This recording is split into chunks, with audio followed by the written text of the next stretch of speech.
For more on all this, I want to bring in Congressman John Moolenaar of Michigan, chair of the China Select Committee, and Representative Raja Krishnamurthy of Illinois. Good morning to both of you.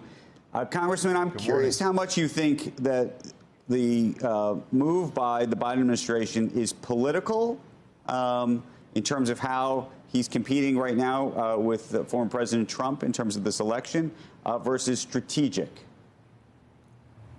Well, I think it's an important bipartisan initiative that our committee has supported to make sure that we're treated fairly by other nations. And it should be free trade for free nations. And China has exploited our freedom here in the United States. And so I think these tariffs, when you consider the dumping that's going on, the overcapacity and the unfair trade practices that they've engaged in, this is simply leveling the playing field. And so I think it's something that should receive bipartisan support.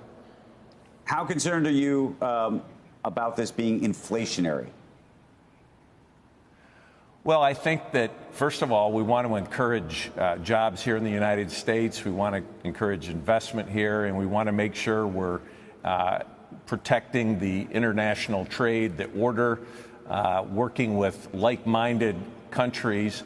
And this is something that I think American consumers, as they learn more about the importance of buying American, of understanding the threat from the Chinese Communist Party, I think they'll be very supportive of this.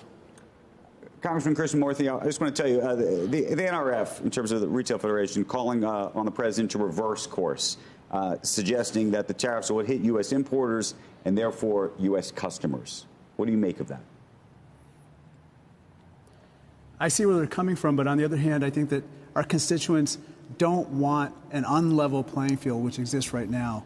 What John was referring to in terms of an dumping that's happening is about to happen across the board with green goods, not just the steel and aluminum and consumer electronics goods that China used to dump on the market.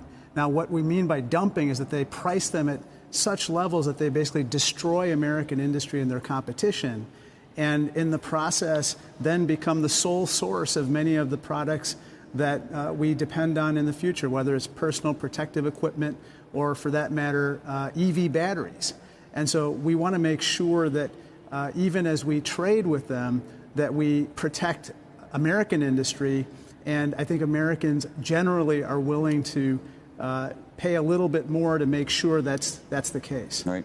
Congressman Krishnamurthy, the reason I started by asking whether effectively this is a political gambit is there is a view that former President Trump making a lot of pledges on the campaign trail to raise tariffs in a very, very meaningful way against China, and whether by President Biden taking these steps now, he effectively takes that argument off the table that he's not tough enough.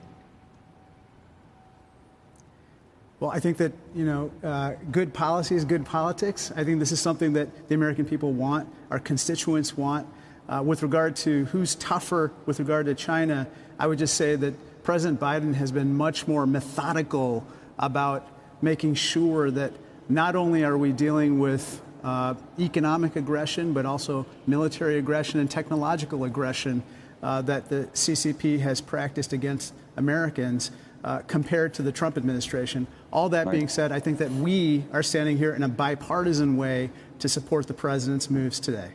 Real quick, I don't know if you saw the news report, and we just talked about it on the air. Frank McCourt saying that he wants to buy TikTok. I know both of you, I think, are in agreement about trying to ban TikTok, at least ban it from being owned by the Chinese. Do you think he has a chance of buying it, given that it sounds like ByteDance, the parent company, has no interest in selling TikTok and may very well just want to shut it down? I was just going to say, we don't want to see TikTok go away. We just don't want it under the control of the Chinese Communist Party. Frank McCourt and others, please step up. I think what we are hearing from published reports is that ByteDance is actively considering all buyers, regardless of what they say. We've come to learn on Capitol Hill that we don't really trust anything that ByteDance or TikTok says. We look at what they do. And so I encourage everybody to step up and make your bids for TikTok.